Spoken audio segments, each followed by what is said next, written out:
कर्नाटक टीपू सुल्तान द्वारा शुरू की गई रस्म सलाम आरती का नाम बदलेगी कर्नाटक बीजेपी, अब अनुष्ठान का नाम नमस्कार होगा।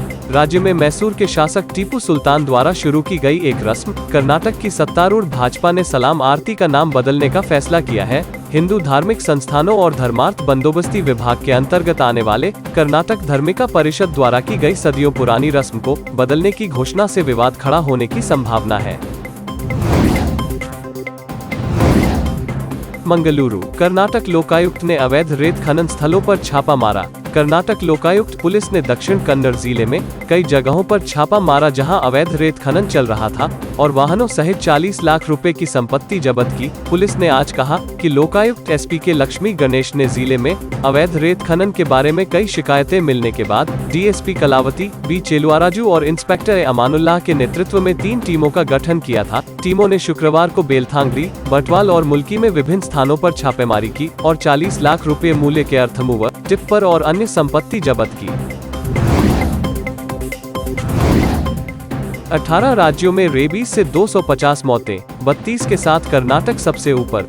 रेबीज वायरस आमतौर पर संक्रमित जानवर के काटने से फैलने वाली स्तनधारियों की रोकथाम योग्य वायरल बीमारी है। केंद्रीय स्वास्थ्य मंत्रालय ने शुक्रवार को लोकसभा को बताया कि इस साल देश में 18 राज्यों में रेबीज के कारण लगभग 250 मौतें हुई, जिनमें कर्नाटक में सबसे ज्यादा 32 मौतें हुई। इसके बाद महाराष्ट्र और पश्चिम बंगाल में 24 मौतें हुई।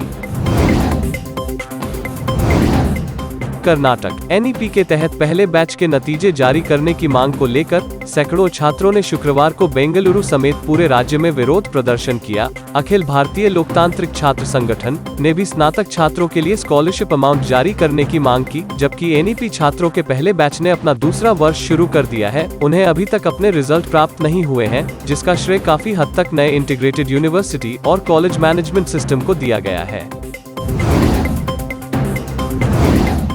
कर्नाटक पूर्व मुख्यमंत्री एचडी कुमारस्वामी, जो जेडीएस के विधायक दल के नेता भी हैं, ने शुक्रवार को कहा कि वह बेलगावी में होने वाले राज्य विधानमंडल के शीतकालीन सत्र में भाग नहीं लेंगे। उन्होंने कहा, मैंने हमारी पंचरत्न रथ यात्रा का कार्यक्रम तय किया है और मुझे 120 से 130 विधानसभा क्षेत्रों को कवर करने के लिए 20 मार्च तक का समय चाहिए, भले ही ये रथ यात्रा लगातार आयोजित की जाए, इसलिए मैं शीतकालीन सत्र में हिस्सा नहीं ले रहा हूँ। कुमारस्वामी ने ये भी कहा, जेडीएस विधायक दल के उपनेता बंदेप्पा काशमपुर शीतकालीन सत्र में राज्य की समस्याओं के बारे में चर्चा करेंगे।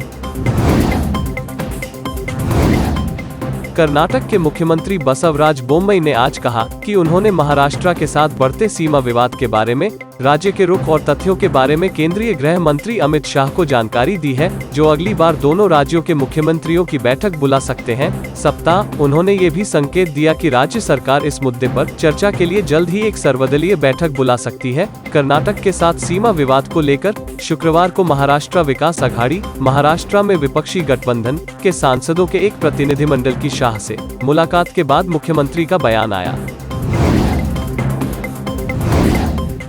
कर्नाटक कांग्रेस में दलितों के पास कर्नाटक का मुख्यमंत्री बनने का मौका। केपीसीसी अध्यक्ष डीके शिवकुमार ने शुक्रवार को कहा कि पार्टी में दलित नेताओं के लिए सीएम बनने का अवसर है। दूसरों के विपरीत कांग्रेस नेता मुस्लिम नेता या दलित नेता को सीएम बनाने की बात नहीं करेंगे, लेकिन दलितों के लिए अवसर है। अनुभव होने के कारण नेता मुख्यमंत्री बनते हैं। कर्नाटक ब्रेन हेल्थ इनिशिएटिव जमीनी स्तर पर मानसिक स्वास्थ्य देखभाल सुनिश्चित करता है। स्वास्थ्य और चिकित्सा शिक्षा मंत्री डॉक्टर के सुधाकर ने शुक्रवार को कहा कि पिछले 10 वर्षों में न्यूरोलॉजिकल और मानसिक स्वास्थ्य समस्याओं से पीड़ित लोगों की संख्या बढ़ रही है। वह National Institute of Mental Health and Neurosciences में Karnataka brain health initiative reflection to action कार्यक्रम में बोल रहे थे। उन्होंने कहा कि किसी व्यक्ति के जीवन काल में कितने साल जोड़े जाते हैं, ये केवल महत्वपूर्ण बात नहीं है, बल्कि एक व्यक्ति जीवन कैसे जीता है ये भी उतना ही महत्वपूर्ण है।